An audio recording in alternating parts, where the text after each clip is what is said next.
And hello everybody, welcome back to the channel guys, hope you're all well. Before we do get into today's video, as always, please do smash that like button and subscribe to the channel for daily Liverpool content. Okay, for the second game in a row guys, coming up here the following day, of course, after Liverpool didn't win a game. Yes, obviously at the weekend we seen Liverpool equalised late onto Luton in a bit of a shock result.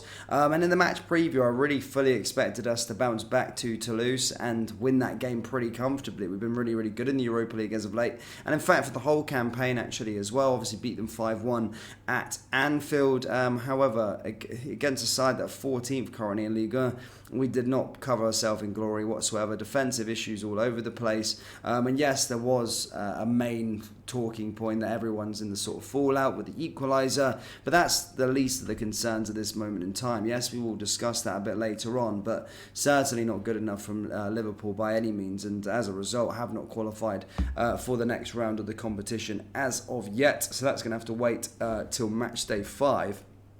As I said, going into this game, Liverpool were in a really good position to sort of wrap up this group with 2 games to spare and get themselves a place into the round of 16 in the Europa League, let alone the playoff round.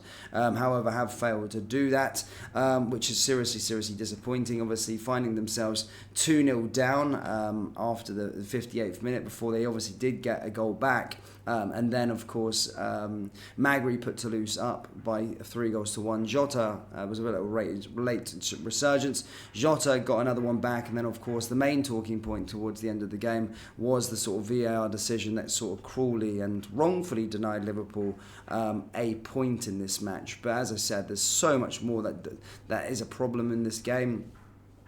And I'm super frustrated really with it.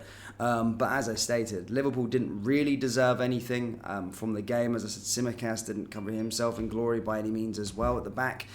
Defensively lethargic, just a really lethargic performance in general from Liverpool, and that's something that needs to be eradicated going forward. And maybe just a reminder to state that, look, we aren't a finished article yet. There still needs to be work done. There's still transfers that we need to make in the January transfer window. I've been talking about the defence for a seriously long time. Yes, there was a triple blow with players being missing, Virgil van Dijk picking up an illness and all the rest of it, but still zero excuse to be losing in that manner to a side, not to be disrespectful, but 14th currently in Ligue 1. Ligue 1's an okay league, but my goodness me, you maybe let it off if it's Paris Saint-Germain, for God's sakes, or Marseille, or someone like that, but my goodness me, against Toulouse, not good enough. But then again, look, you want to support the big team and support and have the glory that comes with it. You've got to let the smaller clubs enjoy their moment, and fair enough, a big win. And as I said, if I supported Toulouse, I'd be milking the absolute arse out of the celebrations as they have been doing. So fair play to them.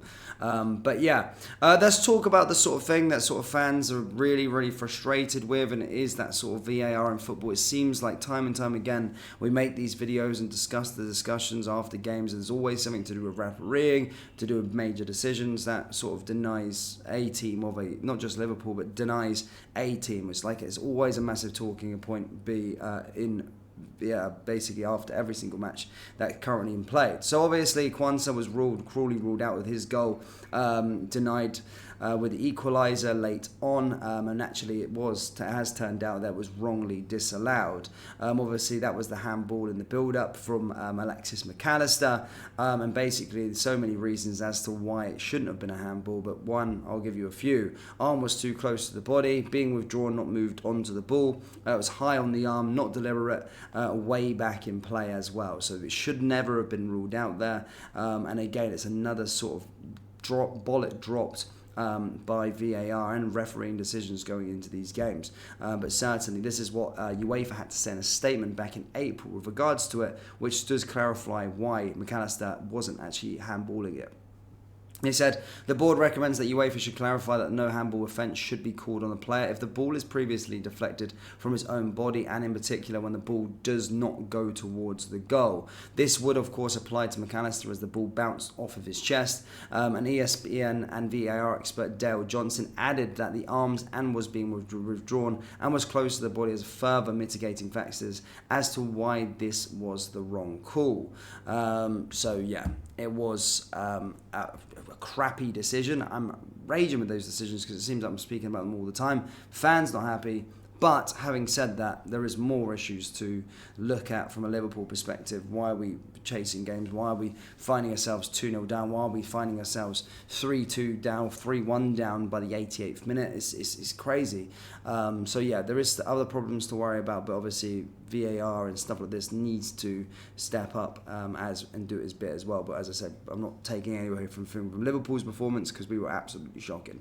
Look, move away from it. Of course, another game at the weekend against Brentford, then the international break, hoping of course we can get back to winning ways and really try and put on some pressure, but maybe the international break has come at the right time, maybe just a little bit of time to ease off these ones a little bit. But we've got some big games coming up after that, of course Manchester City as well, but hopefully we can finish with a win against Brentford.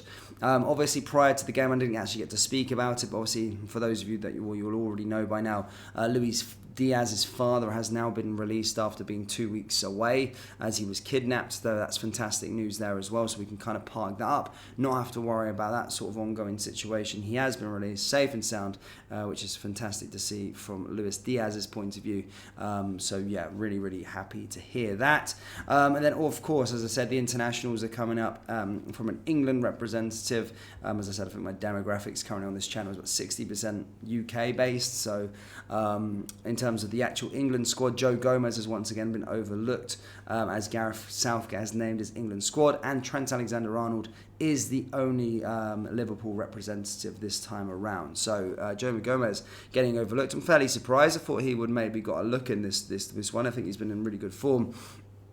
And he's looked really good, but as I said, he's been overlooked once more. And as I say, Trent Alexander-Arnold is our only sole representative going into this international break. So yeah, it is what it is. Another international break on the horizon. We've got a big game on Sunday. As I said, hopefully we can win this one. But yeah, plenty of points to address this week and we ain't got enough time. It's on Sunday. We're back in action again. But maybe a couple of days to try and address something. But definitely going forward, we need to sort out this defence. Lethargic, and I did say it was only a time. You know, obviously when we were going goal behind, it seemed like always kept happening to us, but we always found a way back. But I told you we'll get caught out one day, and this was maybe the wake-up call that we have needed. But it's something that needs to be eradicated going forward. But Liverpool fans, do let me know your thoughts on the whole situation. Well, let me know your thoughts on the game in general. What did you think of it? And what did you make of the sort of VAR shambles towards the end? As I stated, let me know down there in the comment section below. That brings us to the end of today's video. As always, please do smash that like button and subscribe to the channel for daily Liverpool content, guys. Thank you, and I will see you all in the next video. Take care. Peace.